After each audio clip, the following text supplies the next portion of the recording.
Hello, this is Tafari Greer, and today we have Mrs. DisResponsible. Please tell me how you got your name. Well, I am a combination of disrespectful and irresponsible at the same time, but still the truth. Okay, so please tell me, why did you choose comedian out of everything that the entertainment industry offers? Because I felt, why not get paid for being me? And I only know how to be me, and people like me being me. So comedians talk shit. That's their innate ability. So I feel that if I could fine tune my shit talking and get into the right pamper, that I can get into the right market. Why not acting or actress? Acting, because I'm not a good liar. Cut.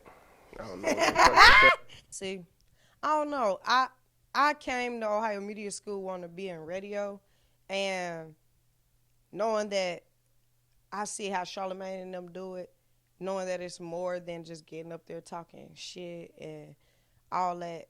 I learned that I had to fine tune that. I end up liking doing videography because you're behind the camera.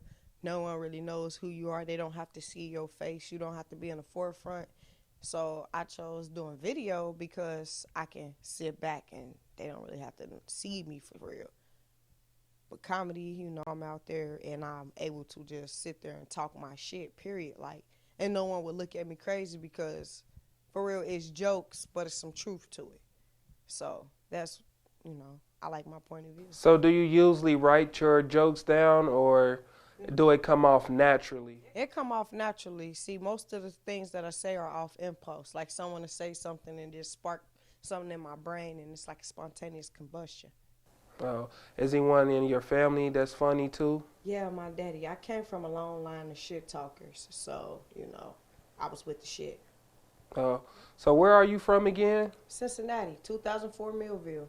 Oh, Cincinnati. How was it like growing up in Cincinnati? Oh, well, we had poverty. We really didn't know we was broke back then until we got older and start realizing other people had different things. But it really didn't matter because to me, the struggle is something that I believe everybody should have so they can understand how things work and the sacrifices that it took to get what you need.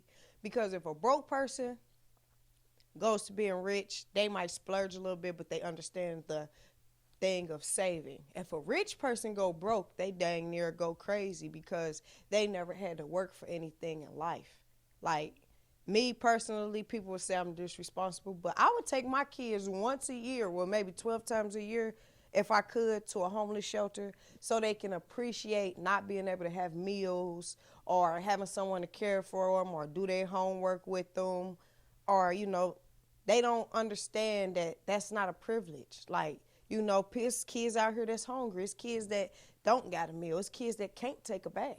You feel me? I just, I got to spread this responsibility and get people to grow up. So is there any comedians that you look up to that inspire you to be a comedian? Bernie Mac.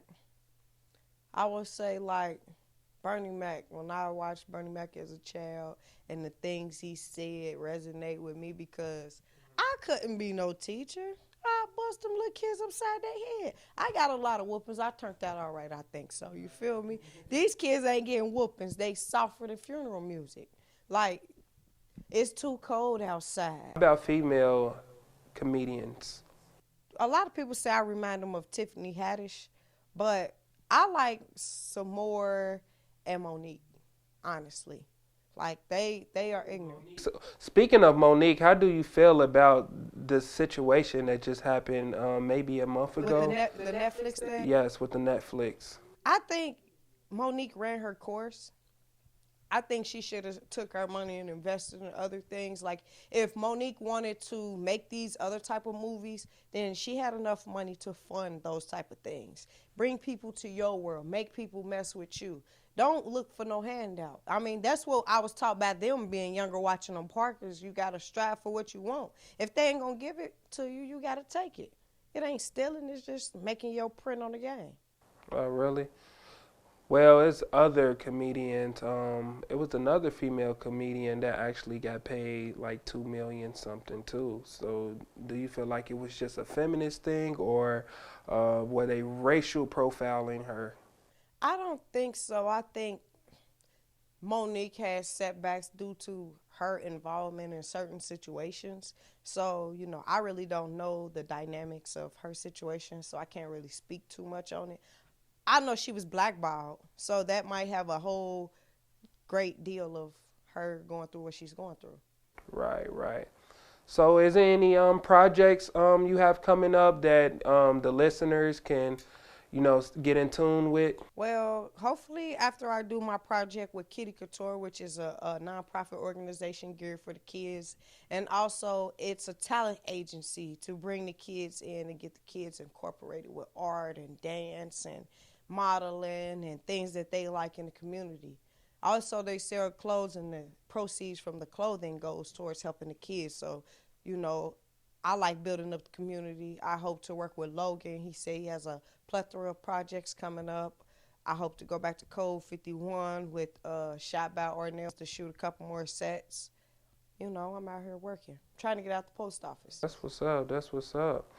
Well, nice having you, Miss DisResponsible. It's always a pleasure. It's Tafari Greer from Crockeye Entertainment, and I'm out.